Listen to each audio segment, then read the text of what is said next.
Guys, welcome in to a college football video, actually. I just wanted to do one, and it's just going to be college football most unpopular opinions. I'm going to be reacting to some of the most unpopular opinions from the college football page on Reddit.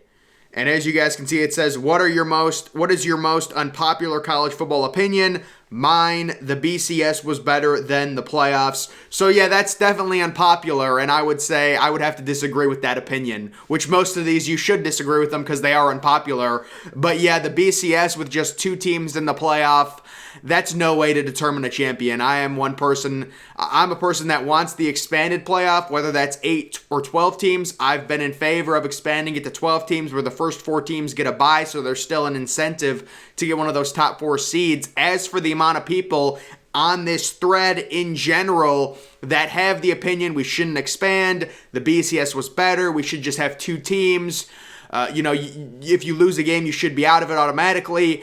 I just think people hate change in general, and when they hear the thought of a college football playoff expanding from 4 to 12 teams, just back in 2012, we had 2 teams, and now we're going to have 12 teams. I think people hate change, and their immediate reaction when there's a change that drastic is to be fearful of it. But for the long term of the support, for the long term health of the sport, the 12-team playoff will definitely be better.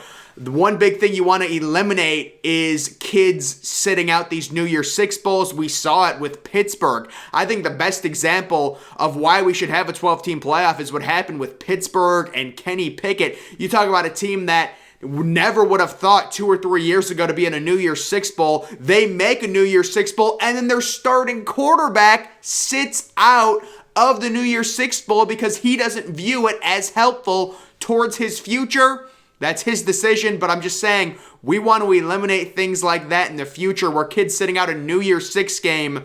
You can do that by expanding it to a 12-team playoff. All those New Year's Six games become playoff games. It gets, you play the first round, at one of the home stadiums. I think that would be a really big improvement. So no, I do not like the BCS era at all in terms of just having 2 teams in the playoffs. Every other major sport has at least, 15 to 20% of its teams make the playoffs and have a chance to win the championship. And with college football, it was just 2. Now it's just 4. I think it's all about finding that sweet spot, and 12 teams would be that sweet spot with the first 4 teams getting byes. The next one, very few coach firings are actually undeserved. Like, no, if Ed Orgeron is so great and was fired because LSU is delusional, then your team hire him. So I actually don't think that was was that a narrative that LSU should have kept Ed Orgeron? I think personally LSU did a great job being proactive, realizing Ed Orgeron basically lucked into the situation with Joe Brady and Joe Burrow putting up that crazy season, getting Burrow as a transfer. It was a lucky season when all the stars have aligned and LSU was unbeatable.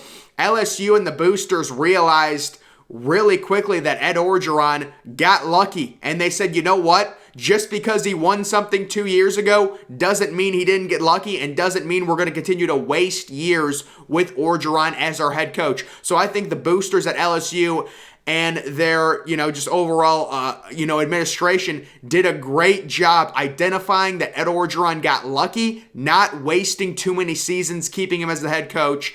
And I personally don't like the hiring of Brian Kelly. I think it's a terrible fit, and he's not going to last 4 years in Baton Rouge, but the idea to fire Orgeron was smart. Ties are preferable to the gimmick 2 points after ties starting in the 3rd overtime. Have ties for the regular season after 2 OTs, and then go back to the old overtime format for conference championships and bowl games. I really am not in favor of ties when it comes to college football, especially the complications in terms of having a playoff and should a team get in, well, they have a tie and a loss versus a team with 2 losses, things like that. And especially, even if we were to have ties, I would say after 4 overtimes, I do agree the overtime needs to be completely overhauled and completely changed. After 2 OTs, you're forced to go for 2 into this gimmick stun death. I think everyone agrees that should be changed. But if you're talking about having a tie after just 2 overtimes, you're going to have a decent amount of ties happening every single year, which could cause complications for the playoffs. I'm not completely against ties. Like maybe after 4 overtimes, if you're still tied, we could do a tie. But overall, I think just you need to overhaul the entire overtime system to the point where just go back to the way it was, and I would change the scoring a little bit, because if you're starting on the 25-yard line, you shouldn't get 7 points for scoring if you're starting on the opponent's 25-yard line. That's just a minute thing, but the general rule of where college football was before they brought in this 2-point gimmick overtime, I think that's where we need to go back to, where you get the ball on the opponent's 25, you score a touchdown, the other team gets the ball on the opponent's 25, and then they got to score a touchdown to tie or whatever, and you keep going back and forth. You don't make teams go for sudden death 2-point conversions after just 2 overtimes like we saw with the Penn State and Illinois game. Texas and OU have no business being in the SEC, and conference expansion as a whole is going to kill the game. College football is better as a regional game than it is a national one. That is a very popular opinion around here. Yeah, I think, this was titled Unpopular Opinions. This is a popular opinion. There is no reason Oklahoma and Texas should be going to the SEC. And I think personally it actually is going to hurt Oklahoma more than it's going to hurt Texas. Texas needed a change. It was just not working.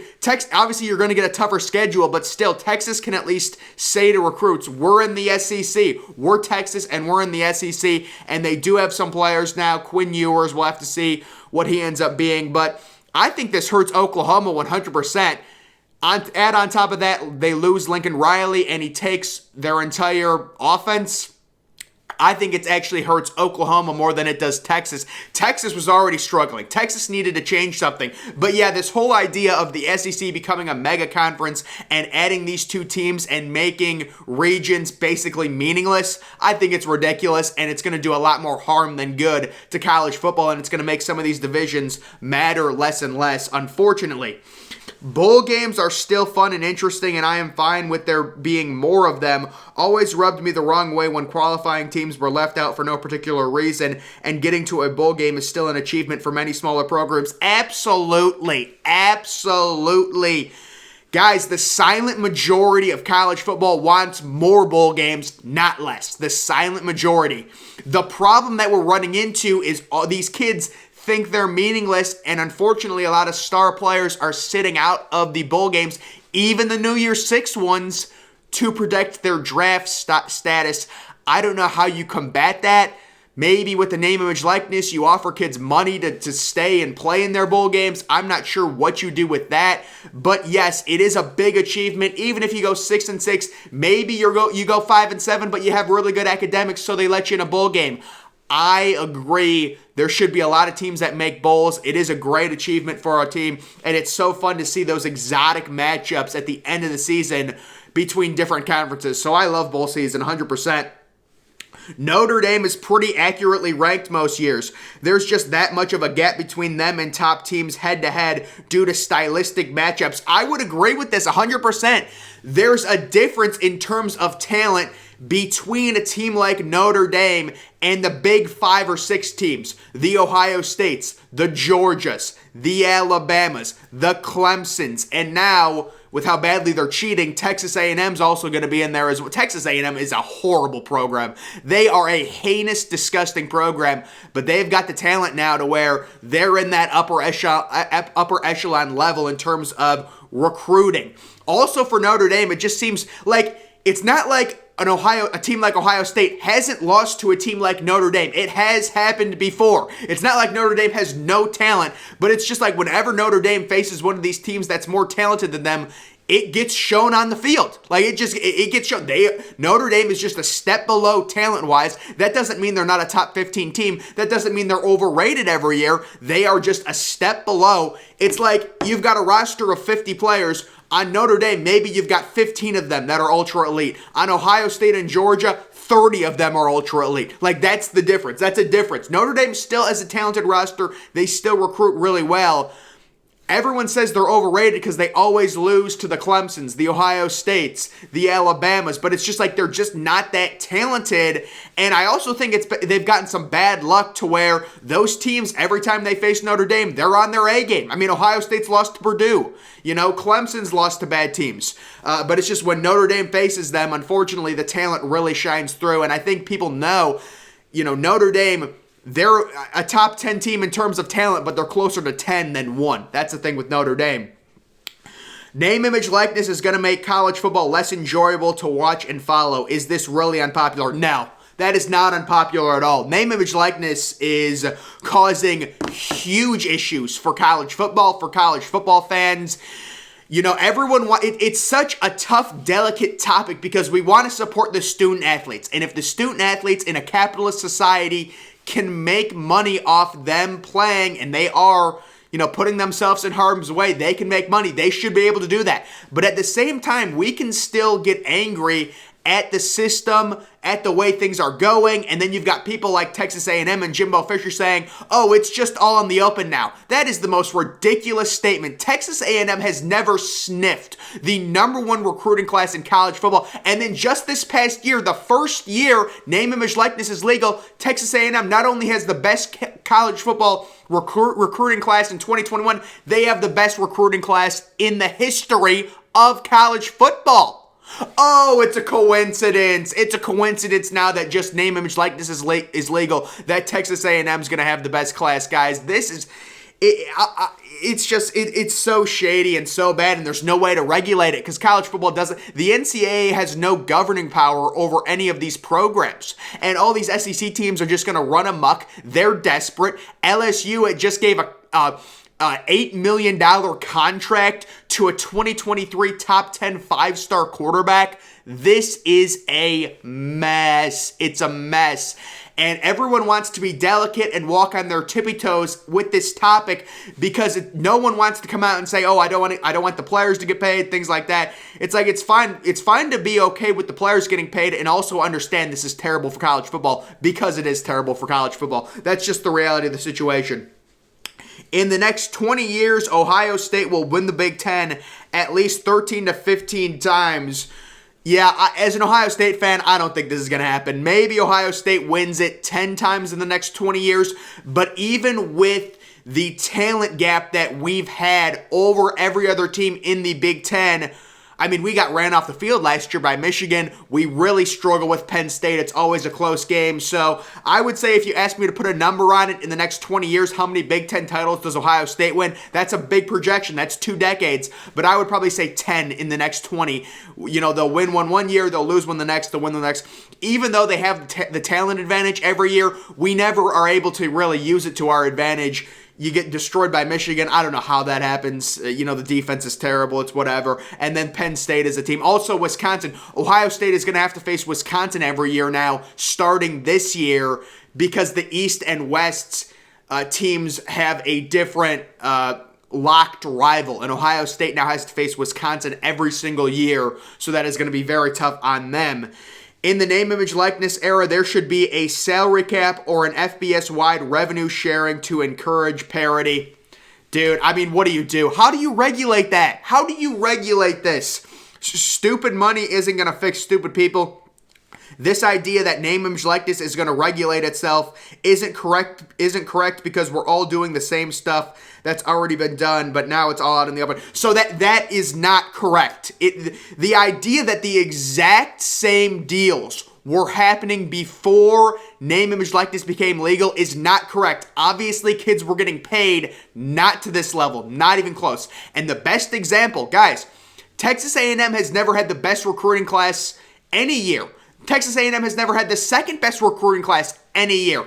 And the first year that name, image, likeness becomes legal, not only does Texas A&M have the number 1 recruiting class in 2021, they have the best class in history with about 8 5-stars and 5 top 50 players along their defensive line.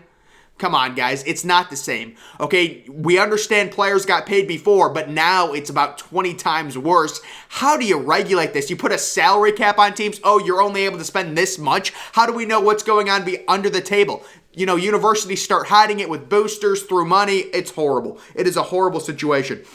The playoff doesn't need to be expanded. That's a hot take right there, right? Unpopular opinion, right? I sort of agree. I think if there are 3 to 4 rounds and not a month to prepare for it, it could make them more compelling and possibly more upsets. Saban with a month to prepare for you is pretty impossible to beat. Week to week, Texas A&M or Auburn happen. I would agree it needs to expand, or it would be better off going back to the BCS. So this person is kind of agreeing and disagreeing. The idea that the playoff doesn't need to be expanded is ridiculous. Just even if you want to simplify it down to the argument, like a team like Pittsburgh finally makes a New Year's Six game and their freaking starting quarterback, who is perfectly healthy, doesn't play. Could you imagine Pittsburgh University 3 years ago making a New Year's Six bowl, let alone the starting quarterback not even playing? Something's got to change, guys. And in general, again, you look at the NBA. A lot of teams make the playoffs, about 40% of the league. March Madness, 64 teams make the bracket. MLB has upped it to 40%. NFL is around 40%.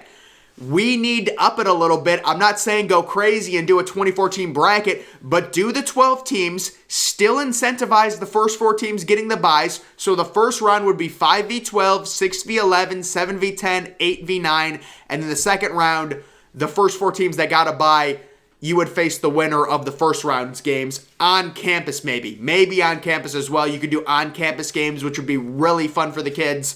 So yes, the playoff does need to be expanded for a multitude of reasons. Most years, there's only 2 to 3 teams actually deserving of a playoff appearance. Expanding them will lead to more blowouts. So the way to combat an argument like this, 2014 Ohio State.